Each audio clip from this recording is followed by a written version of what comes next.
Twahika ishomero rya Nyakambu Junior School twashanga amashimirwa no kushashana kabiri higuru kandi ababine no mwejo y'inubonero buna.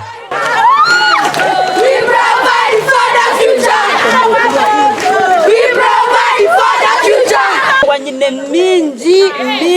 minji munonga ahagokora kwa Ronasi kurengu yatkora agurugetsina ahari Nyakambu Junior School. No kushemerwa kwa mani nko muzire wa Ronasi ayayina umwishomero rya Nyakambu Junior School insima director n'abashomesa kandi tushigana abantu mwena kureta abantu muri Nyakambu Junior School.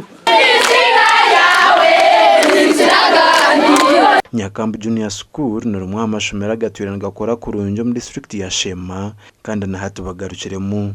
Mwabara kutereza abana banyu mukabatesigamo tukabakora mu murumo. Cya kabiri nyenda kusima abashomesa banje. Abashomesa mukoze mu rumo gwa mana. Nino kushemerwa kwango this time na koresina kandi last time tukakoresita no ring turiyo progression nungi.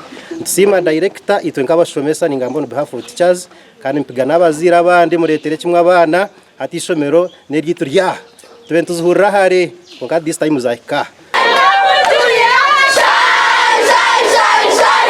Abantu basima mukama abo kubahikisa.